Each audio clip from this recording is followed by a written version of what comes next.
This is going to be a little riff about angry young men and maybe about angry old men or an angry old man. We'll see how it goes.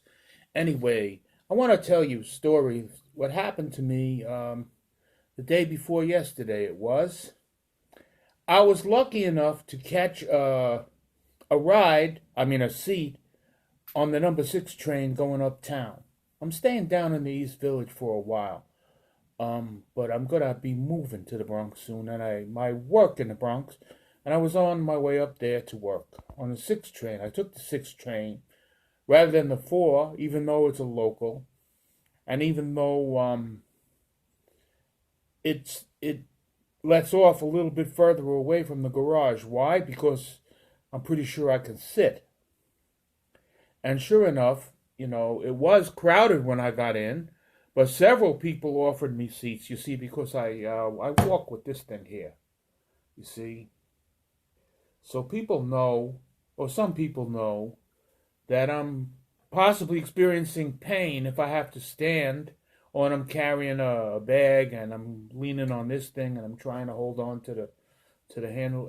So some people know that that's not viable for an old guy that's walking with this here stick. So somebody got up and gave me a seat, which was cool. And it was way downtown. So I said, I said to myself, why don't you catch a few Z's? So I pulled the hat down over my eyes. And it's not like I'm going to fall asleep, like lose consciousness kind of a sleep. But it's a light sleep. I am aware that I'm sitting on a train. And I hear the conductor announce the stops as we approach the next stop. And that's good because I'm resting my eyes and I'm kind of resting my mind a little bit and, helping to prepare for 12 hours driving a taxi at night. And all of a sudden, boop, you see that? That was nasty. And there was a bunch of young men standing right near me, and one in particular, arrogant little sneering face, they all broke out laughing. And I said words to the effect of, oh, someone around here is a real brave motherfucker fucking with an old man who walks with a stick. And I picked the stick up. And I said, well, I know someone's going to go home, tell his friends all about what a brave motherfucker, what a macho man he is. Okay, now maybe you could take that as a racial slur. But in fact, people use macho so much. It didn't occur to me, well, these guys, they appear to be Hispanic, and I'm guessing they're Dominican or possibly Puerto Rican. Anyway, they kind of took it lightly, and but then the guy standing close to me starts an interrogation. All right, I'll deal with this because I'm not going to show fear. And it comes around to, well, he says, you going to fuck me up? And I said, now you know I can't fuck you up. What kind of a stupid question is that? Of course I'm not going to fuck you up. I said, this just shows like someone around here is an asshole. It ain't me. And he said, and then he points to the guy that's sitting next to me. Now the guy that's sitting next to me, I can tell, man, he's a little bit older. These guys are high school or possibly college. I'm not that great at these judgment calls. And the guy sitting next to me is an older Mexican guy. I can tell he's Mexican or Central American. And, I can tell he's a working guy. And I think his eyes were closed too, And then they're trying to provoke him and provoke him into me and me into him and stuff. And then I take the stick and I put it on my lap like this. And I hold on to it. And the kid says to me, well, what are you doing? And I says, look, if I have to, I'll swing this motherfucker. I said, I don't care if I die or if I go to jail. If somebody makes it so that I have to swing this motherfucker, I will. And I said it loud. Okay? And they kind of backed off. And actually, they got off at the next stop, which I'm sure was their stop. And while they were laughing and all, I got up out of my seat and walked away from them because I don't want to have to swing this motherfucker, and I don't want to go to jail or the hospital or the morgue over some stupid thing like some asshole thought it was funny not to let some old guy take a nap on the subway. Anyway, where am I going with this? Well,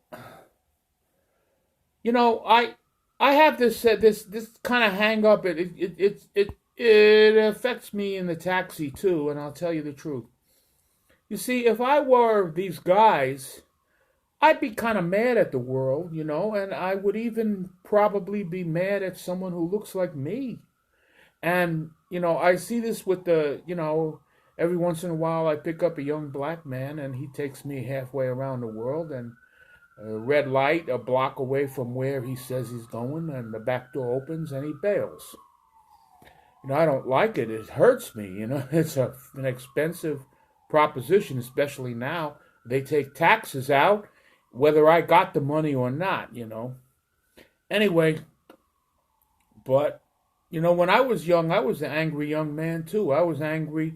In fact, one of the things I was angry about was the mistreatment of minorities.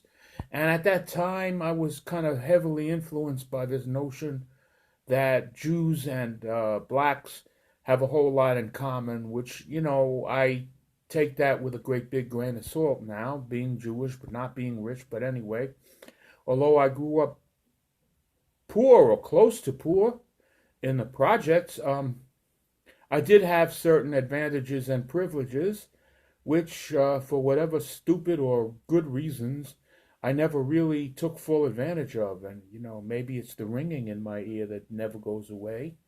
Or maybe I'm ADD, I don't know. But anyhow, that's one of the things I've been angry about. When I was a young man, and of course I was angry about the Vietnam War, and I was angry about a lot of shit. And I was angry at what I took to be the hypocrisy of my parents and everything else. So I can relate to angry young manism, and I did stupid things. I think once or twice I jumped out of a taxi.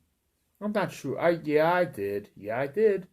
And in fact, I have a funny story, I think. When I was 8 years old living in Queensbridge, I went up on a roof with these two guys, Peter and Alfred Michel. They were like friendly enemies, or enemies friendless, which I have something on my blog, and it's on my other blog, which I'm abandoning, but which I'm not shutting down. Please don't vomit in the taxi, and it's called Jew Boy of Queensbridge. And I talk about this incident where I throw a snowball around that's surrounded a rock off a roof at a truck that's going up 21st Street.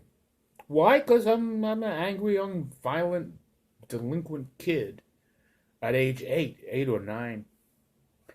And funny thing, like just a few months ago, before I went to Venezuela, I got this couple got in my cab, and they were going from deep Brooklyn. Thank God I got a ride, deep Brooklyn. And they were going to Long Island City. And for me, that's not a bad haul. I mean, I would have liked it better if they were going to Times Square, but still in all, at that hour, it was pretty good. And Long Island City is closer to Manhattan than deep Brooklyn. So anyway, as we're going over the bridge at McGinnis Avenue over to Jackson Avenue in Long Island City, what is that? It's some Polish name, Kosciuszko Pulaski, one of them guys, bridge. The guy says to me, as we're going on 21st Street, he says, my grandfather told me a story about this history, 21st Street, that 60 years ago, he says, my grandfather's 90. He told me that 60 years ago, he was driving the family business truck up 21st Street when a brick hit the roof of the truck. Okay, now, after 60 years, a rock surrounded by a snowball can become a brick, but also he may not have actually seen up close what it was that hit the truck. But he got out of the truck and he ran towards the building where me and Peter and Alfred were on the roof. And we ran across the roof and we jumped to the next building, which has a gap of, about 2 feet between the buildings in Queensbridge. If you ever looked at a diagram of Queensbridge houses, you would see there's a little gap between buildings, but they look kind of like one mega building. And we escaped, and I think the guy got all the way to the roof, ran up the stairs. But by the time he got there, we were down the stairs in the next building, and we never saw him, and we didn't go to 21st Street to look at the truck or anything. So anyway, yeah, I understand, nasty, hostile young male, having been one.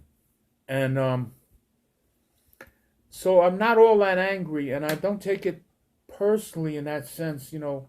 Look, especially a young black guy and a young Hispanic guy who's of dark complexion like these fellas were, they got a lot of stuff carrying around, and they got reason to be pissed off, and there I was. But anyway, that's the story of the angry young men and the angry old man. Hasta luego.